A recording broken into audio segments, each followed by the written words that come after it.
Allah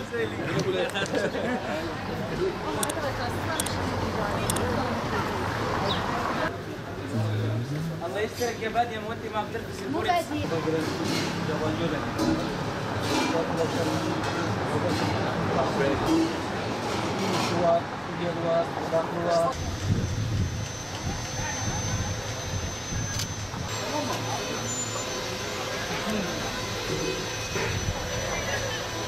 صلوا علينا اتق الله.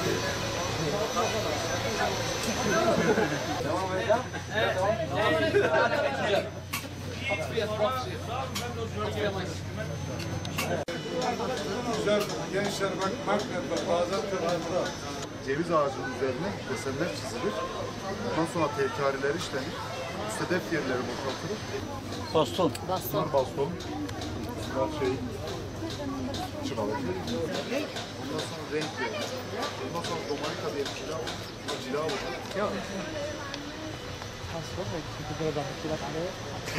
bak arkadan çıktı zaten.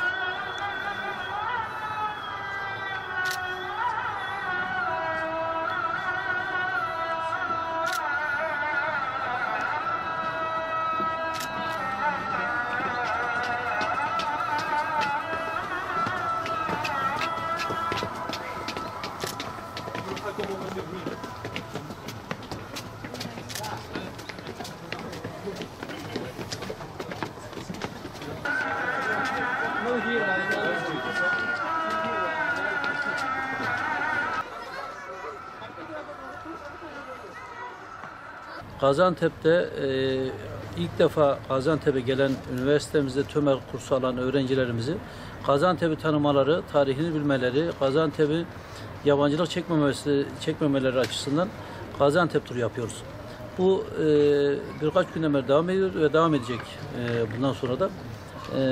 Öğrencilerimize Gaziantep'e ilk gelen ve Gaziantep'i tanımayan yabancı ve yerli Türkiye'deki başka şehirden gelen öğrencilere Gaziantep'i tanıtıyoruz. Öncelikle tarihi mekanları, sonra da Gaziantep merkezine ulaşabilmesi gereken ve ulaşacakları yerleri onlara tanıtıyoruz. Bilmedikleri bir tarih birçoğunun. Onlar bu şehri tanıdıkça daha hoşlarına gidiyor. Biz de şehir tanısın, adaptasyon noktasında hızlandırmak açısından biz zaten bunu yapıyoruz. Şehri tanıdıkça bize daha çok ısınacaklar. Bizi şehri tanıdıkça Gaziantep'i tanıyacaklar. Gaziantep'i tanıdıkça ülkelerine gittiğinde bizim Gaziantep'imizi, Türkiye'mizi anlatacaklar. O açıdan biz bunu önemsiyoruz. bak arkadan çıktı zaten. Gaziantep TÖMER'de 4 yıldır yabancılara Türkçe öğretiyorum. Bugün Gaziantep Üniversitesi'nden öğrencilerimizi Gaziantep şehir turuna çıkardık ve Gaziantep'i daha iyi tanımaları için kent müzelerimizi gezdirdik. Onların yüzündeki mutlu ifadeyi gördük. Gaziantep'i seviyorlar, Gaziantep'te yaşamayı seviyorlar. Ve biz de onlar için elimizden geleni yapıyoruz.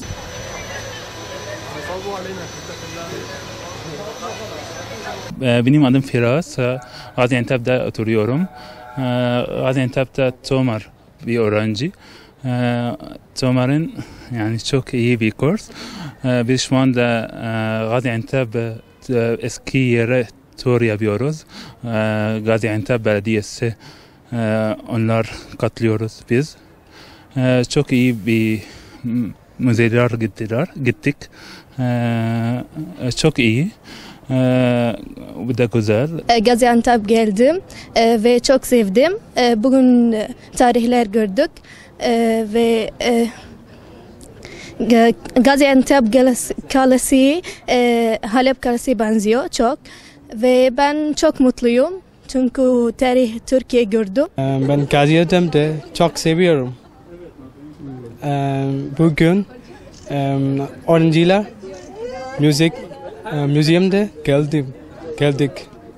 Teşekkür ederim. I love this city specifically because it's in a historical place, like no one city in this country. So I love so much. We are close to Urfa, we are close to Adana, we are close to another place, and also the museum. Into the museum, the people, the personal into the museum, they attend us really nice. So there are really nice people, and I feel like this is my home. So I feel like really nice in this place, and I love this city. I want to know more about this city. I want to know more museums here. I want to know more people also here. And thank you to Turkey because it's a really nice country.